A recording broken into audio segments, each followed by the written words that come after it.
Aujourd'hui, on va faire un témoignage personnel de mon expérience avec la Divi 2012.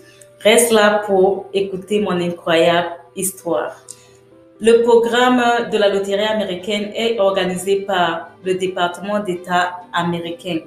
La Divi Loterie met en place 50 000 et parfois 55 000 visas disponibles chaque année pour les immigrants. Les gagnants sont choisis au hasard par un système qu'ils ont mis en place et que la machine va les sélectionner là.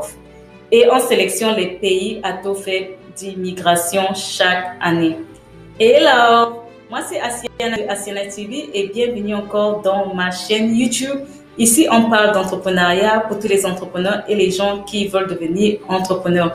Mais on parle aussi de la Divi Loterie, de la loterie américaine ou encore de la Green Card. Aujourd'hui, on va parler de mon expérience, de mon témoignage concernant la Divi que j'avais joué en 2012. Donc, je vais vous partager mon incroyable histoire. Je vous demande de prendre une chaise, de vous asseoir et soyez scotchés là. Mais pour commencer, je vais d'abord te demander si tu es nouveau sur la chaîne ou si tu es nouvelle sur la chaîne. Alors, je te demande, va sur ton écran à droite, clique sur le bouton subscribe. Subscribe signifie abonne-toi. Je veux que tu t'abonnes pour que tu restes connecté sur les vidéos. Et aussi, active la cloche, comme ça tu seras au courant quand je publie une vidéo où je suis en ligne, tu auras une notification en premier. Donc, abonne-toi, active la notification et aussi partage la vidéo et la chaîne dans les réseaux sociaux avec tes amis et aussi dans les groupes qui vont intéresser des gens qui parlent de la loterie américaine. Là, mon témoignage, ok. La plupart des immigrants sont hors des États-Unis et doivent passer par l'interview pour avoir leur visa et immigrer ici en Amérique. Alors aujourd'hui, je vais vous faire mon témoignage. Je vais vous parler de mon histoire avec ma Divi 2012. Donc, en 2012, j'ai joué entre octobre et novembre à la loterie américaine. Quand j'ai joué, là, c'était la première fois. Non, ça, c'est la fois que j'avais gagné. Bon, je ne vais pas parler des premières fois que j'ai joué raté. Je vais parler de comment j'ai gagné. OK? Donc, j'ai commencé à jouer avant 2012 et c'est en 2012 que j'avais gagné à la Divi Loterie. Donc, en 2012, j'ai joué entre octobre et novembre. Après, j'ai pris ma confirmation number. Là, j'avais joué à la maison parce que les deux premières fois, j'ai joué 3 fois. Les 2 premières fois que j'ai joué au cyber parce que je ne connaissais pas encore comment faire pour jouer à la loterie. On est allé au cyber, on a payé de l'argent garde au cyber et il a entré, il a mis nos informations et puis c'est tout. Et puis les 2 premières fois là, je n'avais même pas vérifié parce que j'avais perdu ma confirmation number. Mais je suis sûre que les gars du cyber là, parfois ils gardent ta confirmation number. Je ne sais pas si lui aussi il avait vérifié les résultats ou pas. Mais au cas où il avait vérifié, le cyber était dans mon quartier. Si j'avais gagné, peut-être il allait me faire si. Peut-être je n'avais pas gagné et il m'a rien dit.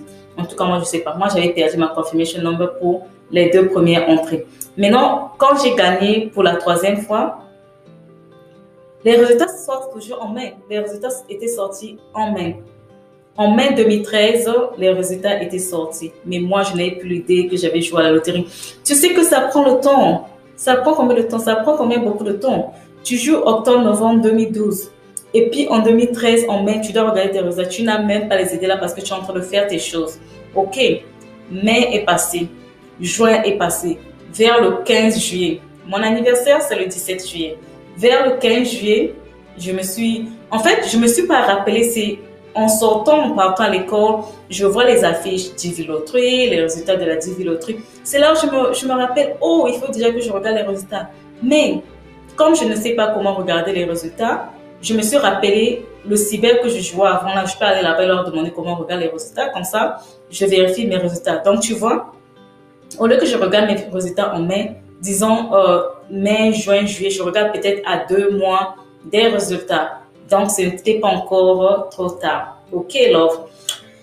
Alors, je me rappelle un jour, j'étais partie à l'école, on n'avait pas eu cours et j'ai profité d'aller au cyber là. Quand je suis allée au cyber, j'ai vu les gars du cyber, j'ai cherché ma confirmation number parce que ma confirmation number, comme j'avais joué à la maison, je l'avais écrit derrière les cahiers, derrière les agendas et puis je l'ai récupéré. Je suis allée vérifier. Le gars du cyber a vérifié. J'ai gagné.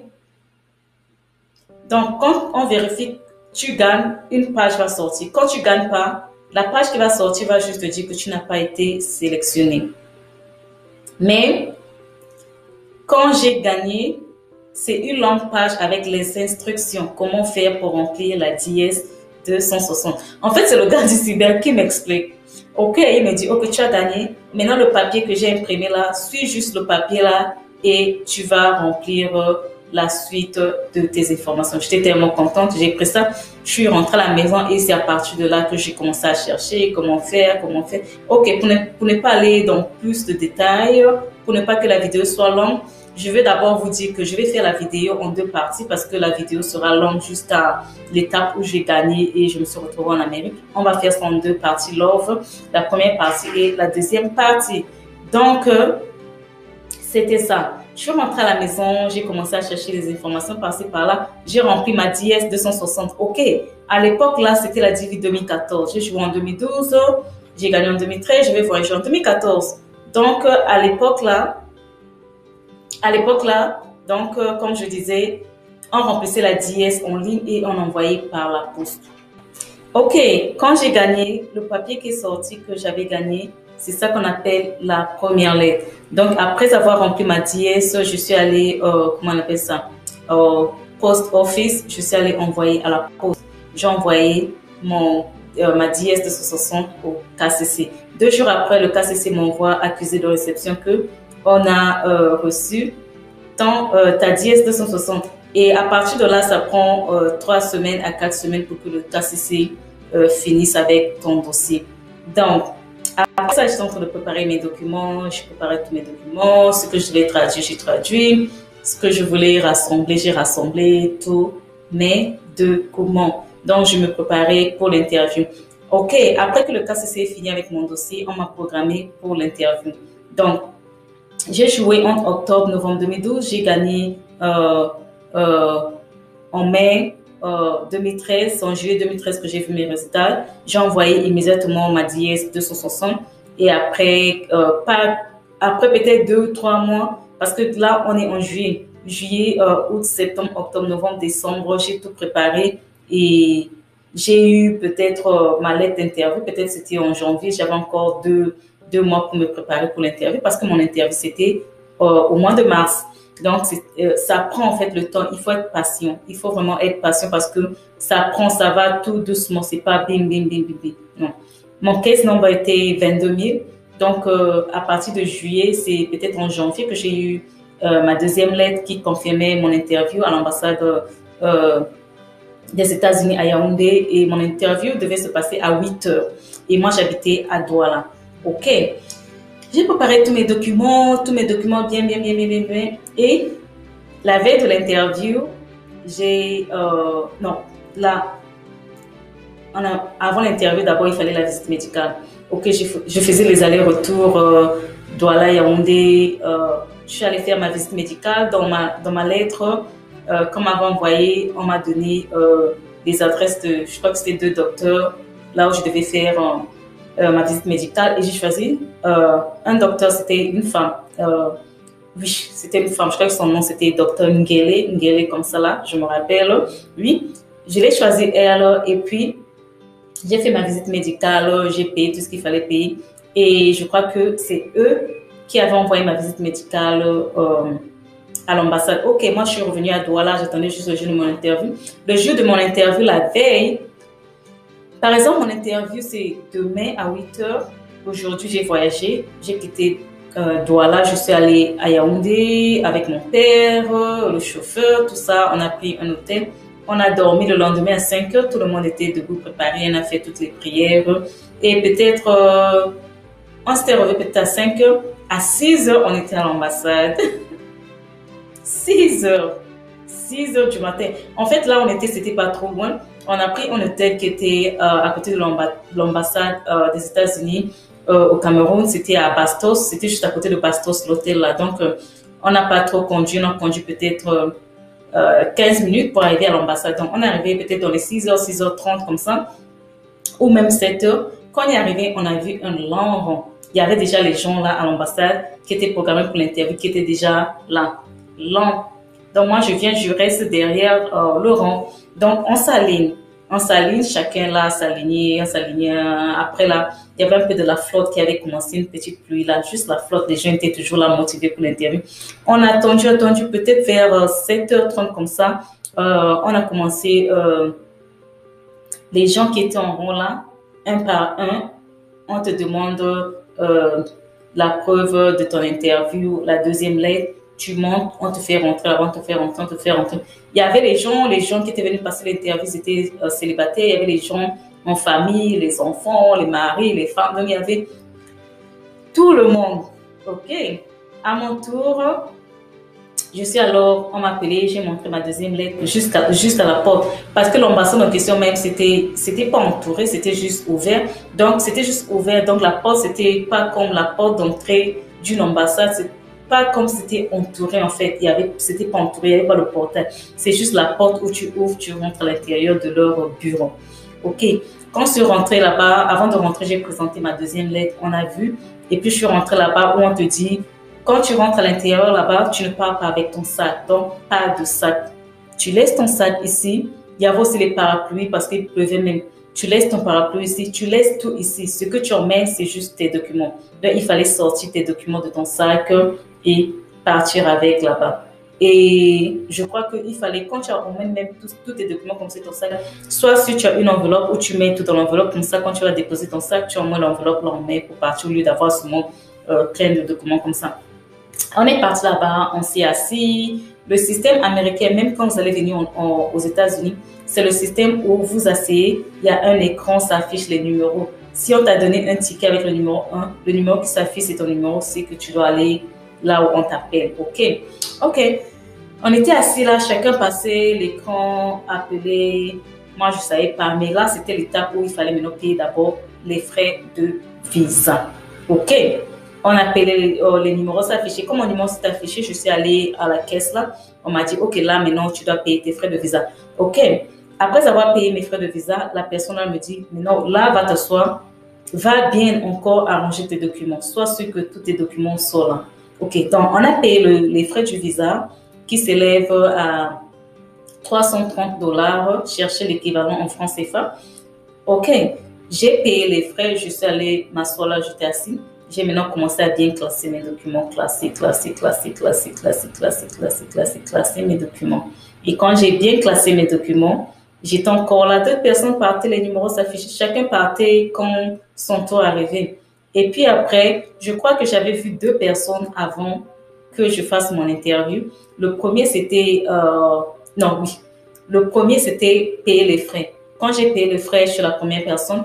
La deuxième personne, comme mon numéro affiché, c'était pour dire arrange bien tes dossiers, tes documents. OK. Maintenant, la troisième fois, quand le ticket qu'on m'a donné s'est affiché là-bas, c'était moi. OK, je suis allée à l'interview. Donc, je suis arrivée, il y avait un blanc devant moi, un Américain qui parlait français. Pas français comme nous, on parle français comme ça. Français avec l'accent américain. C'est comme toi, quand tu vas arriver en Amérique, chacun a son accent. C'est pas que tu vas venir maintenant parler plus qu'un Américain ou bien comme les Américains. Non, tu vas parler avec ton son, ton anglais américain. Donc, il était là, il me parlait, bonjour, qu'est-ce que tu es venu faire au Cameroun? Parce que je suis congolaise et j'habitais au Cameroun. En fait, à l'interview, hey love, les gens là, ce sont les gens comme toi. Et il ne faut pas avoir peur. Ce ne sont pas les, je ne sais pas, ou les gens terribles, non. Ils sont comme toi, ce sont les humains, ils ont un cœur, ils respirent. Et les questions qu'on te pose à les questions qu'on te pose à l'interview, c'est tout genre de questions. C'est pas les questions spéciales pour ça, non. On va te poser toutes les questions qu'on pourra te poser. Donc, il n'y a pas une liste de questions pour l'interview, non. Que tu vas apprendre comme la leçon, non. On va te poser n'importe quel genre de questions. OK? Personnel ou pas personnel, scolaire, questions professionnelles, familiales, tout, des amis, tout ça là. On va te poser ça. Donc, moi, j'étais là à l'interview et il me pose d'abord la question, qu'est-ce que tu es venu faire au Cameroun? Je dis que non, je suis venue ici parce que on a affecté mon père ici. Mon père est diplomate, il est venu travailler ici. C'est pour ça que toute la famille est arrivée ici. Il dit, OK. Après, il me pose encore d'autres questions personnelles comme ça. Si j'avais un boyfriend, je lui disais oui. Et puis, il me disait, écris le nom de ton boyfriend sur le papier. Il m'a donné un papier et puis, j'ai écrit son nom. Ça, c'est mes questions. Ils m'ont posé 3 questions. OK, chaque cas est différent.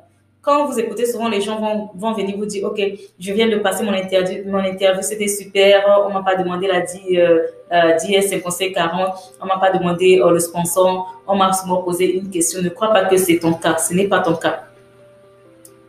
On te pose une question, on te pose 2 questions, on te pose 10 questions. Ça dépend des questions qu'on te pose. Il y a les gens là qui sont les mathématiciens là.